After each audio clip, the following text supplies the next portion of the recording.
জননীং শারদাং দেবীং রামকৃষ্ণং জগদ্গুরুং পাদপদ্মে তয়োশ্রিতাং প্রণমামি মুহুর্মুহু।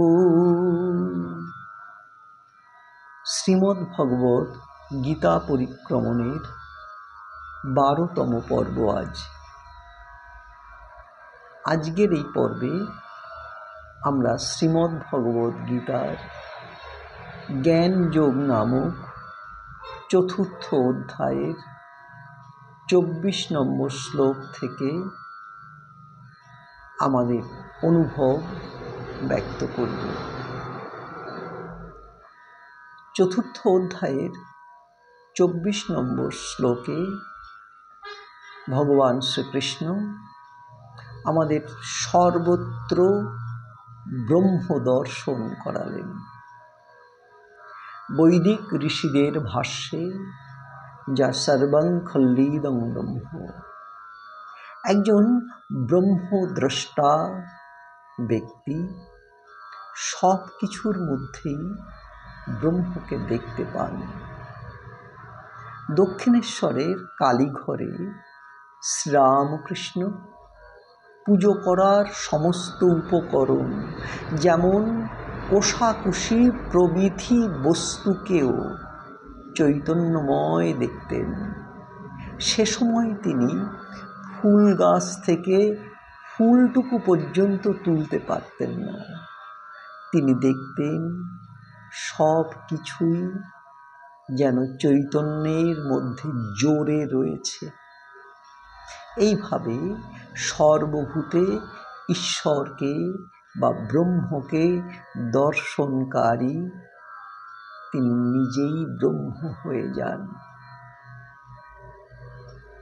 এরপর 31 নম্বর শ্লোক পর্যন্ত ভগবান শ্রীকৃষ্ণ নানা প্রকার যজ্ঞের কথা বললেন।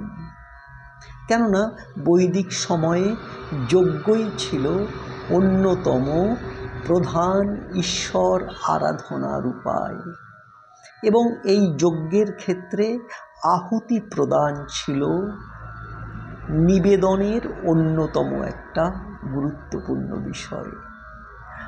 আজকাল আমাদের পূজা পদ্ধতিতে এই যজ্ঞই অতি সংক্ষিপ্ত আকারে হোম হিসাবে পূজাতে স্থান পেয়ে থাকে। মানুষ তাদের প্রকৃতি অনুসারে নানা প্রকার যজ্ঞকর্ম করে থাকে বলে গীতায় ভগবান শ্রীকৃষ্ণ এক্ষেত্রে উল্লেখ করলেন। সর্বত্র ব্রহ্ম দর্শনকারী জ্ঞানযোগী নিজেকেই সর্বত্র ব্রহ্মের মধ্যে আহুতি হিসাবে প্রদান করেন। অন্যদিকে আবার সংযম যজ্ঞকারী ইন্দ্রিয় বিষয়গুলির তৃষ্ণাকে ইন্দ্রিয় যজ্ঞে বা সংযম যজ্ঞে আহুতি দিয়ে থাকেন। কেউ কেউ আবার দান রূপ যজ্ঞ করেন, অন্য কেউ কেউ আবার তপস্যারূপ যজ্ঞ করে থাকেন।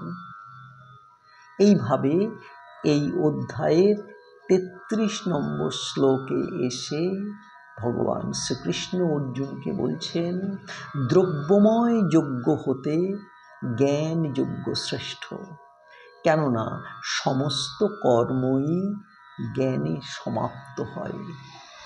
ভগবান শ্রীরামকৃষ্ণ বলছেন, জ্ঞান সূর্য উঠলে সব বরফ গলে যায়, অর্থাৎ জ্ঞান যজ্ঞের দ্বারাই কেবলমাত্র মোক্ষ লাভ হতে পারে। 37 নম্বর শ্লোকটিতে শ্রীকৃষ্ণ চমৎকার একটা উপমা প্রদান করে বললেন, প্রজ্বলিত অগ্নি যেমন তার ইন্ধনকে ভস্মীভূত করে, তেমনি জ্ঞানরূপ অগ্নিও তার কর্মরূপ ইন্ধনকে ভস্মীভূত করে থাকে। সুতরাং হে অর্জুন, তুমি তত্ত্বদর্শীদের কাছে গিয়ে সব রকমের কপটতা ত্যাগ করে বিনয়ের সঙ্গে তাদের কাছ থেকে এই তত্ত্বজ্ঞানটুকু জেনে নাও। এবং সবশেষে 42 নম্বর শ্লোকে ভগবান শ্রীকৃষ্ণ অর্জুনকে বললেন, এই তত্ত্বজ্ঞান, এই বিবেক জ্ঞান, এই আত্মজ্ঞান, এই সমত্ব জ্ঞান দিয়ে তোমার ভিতরের অজ্ঞানতা সূচক সংশয়কে তুমি নাশ করো এবং যুদ্ধের জন্য, কর্তব্য কর্মের জন্য তুমি উঠে দাঁড়াও। শ্রীমদ্ভগবদ্গীতার জ্ঞান যোগ নামক 4র্থ অধ্যায়ে আমার কথা এখানেই শেষ হলো। আগামী পর্বে এই অধ্যায়েরই বাংলা অনুবাদ পাঠ শুনব এবং শোনাব। সবাই ভালো থাকুন। নমস্কার। ওম শান্তি শান্তি শান্তি। হরি ওম তৎসৎ। শ্রীরামকৃষ্ণার্পণমস্তু।